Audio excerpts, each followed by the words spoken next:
When people talk about the greatest animated films ever made, nay, the greatest films ever made, Toy Story is always going to come up. And not just because it changed animation forever, but because it understood something that was deeply, deeply human.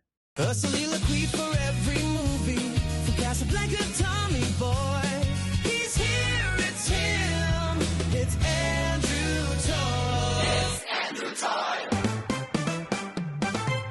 Sure, the movie's about toys, but if you look a little bit closer, you'll see that it's really about identity, jealousy, purpose, friendship, and that all too unpopular message that life is not about you. And somehow, Pixar gathered all of those things and wrapped them into one of the funniest, most rewatchable movies of all time. The opening of the film establishes Woody as the king of Andy's room, the manager of the office, the founder of the house. He's confident, he's loved, he's respected, and he loves being the center of attention. It's his natural role in life. But when Buzz Lightyear eventually arrives, Woody experiences something that all humans go through at some point or another. And that's the fear of being replaced. And that, my friends, is the emotional core of this entire film, which is what makes this movie so timeless. But if you look underneath those layers, you'll find quickly that Buzz isn't evil like Woody thinks he is. Andy still loves Woody, even though Woody doesn't believe that's true either. And the truth of it all is that Woody's insecurity is what blinds him to these things. And that's why this movie works so brilliantly.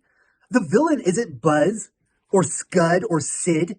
The villain is pride, something we all carry around with us every day of our lives. Jimmy? Yep. Hey, what's your pride? My pride is that I'm the greatest father in the world. Whoa. You better not be keeping that in the video, because that's long. Aw. Jesus is the greatest father of all. True. And so as a result, Woody ends up spending the whole film trying to hold on to status instead of embracing a thing called friendship, or cohabitation, or a colleague. But by the end of the film, he doesn't learn that typical Disney lesson. You're special, you can do all these great things if you believe in yourself. No, instead, Woody learns something that is bigger than himself, but he learns how to let go, how to be comfortable in a room with somebody that is more talented than him, that is better than him in almost every way. And that lesson is really hard even as an adult. We so often feel insecure because of how disposable we are. Even in the midst of Toy Story, if you walked up to Andy and you asked him who his favorite toy was, maybe a 10-year-old Andy would say it's Buzz Lightyear for like a week. Go to Toy Story 3. Who does Andy choose to take to college with him? Woody. Woody never lost his spot in Andy's heart. And he didn't have to do anything. He didn't have to prove himself. He didn't have to learn these magical talents. And he just had to rest secured in who he was in Andy's eyes. And then there's Buzz Lightyear himself, arguably one of the greatest character arcs in movie history. At first, Buzz thinks that he's a space ranger. He's arrogant. He's prideful. He's full of himself. And he's completely delusional. Delusional. But once he realizes that he's just a toy, that's when the movie actually becomes emotionally devastating. Because suddenly Buzz has to confront a thing that we all have had to face, and that's purpose. If he's not who he thought he was, then who is he? What's his purpose in life? If he's not going to be this great space hero, then of course he's going to feel like a piece of cheap plastic. And Woody, of all people, helps him discover the answer. Not through greatness, not through ego, but through belonging. Just as it is for Woody, as we just discussed. That's why these two characters work so perfectly together. Woody clearly needs a dose of humility. Buzz needs to learn about acceptance. And so together, they complete each other in a very non-gay way. And yeah, the animation is aged, but what do you expect? We can still feel the emotions that the characters are feeling. We can still connect with each character in this film. That's how well done, technically and emotionally, the story is. And then you look at all like the important movies that are kind of homework to watch, the ones that talk about important things and have deep philosophical, conversations. Yet Toy Story is all those things, but it's still wildly entertaining. The jokes land, the pacing is pitch perfect. Watch the movie again, and you will see that there is not a single frame.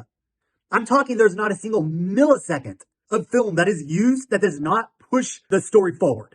Nobody thought that a sequel could ever touch it, and yet We'll see in the next video that they were wrong. And what also makes Toy Story so incredible is that it unintentionally started themes that carries out throughout the rest of the franchise. And all those themes are fear of change, loyalty, growing up, the fear of letting go, and above all, finding your purpose in life. Toy Story introduces the ideas on a personal level through Woody and Buzz. And later, the sequels will expand those themes into something even bigger. But none of those major themes in later films would hit as hard if they didn't have such a firm foundation to stand on. This film is where the emotional DNA of the franchise begins. As I said at the beginning, this isn't just one of the greatest animated films ever made. It's one of the greatest films ever made. Because great films don't just entertain you.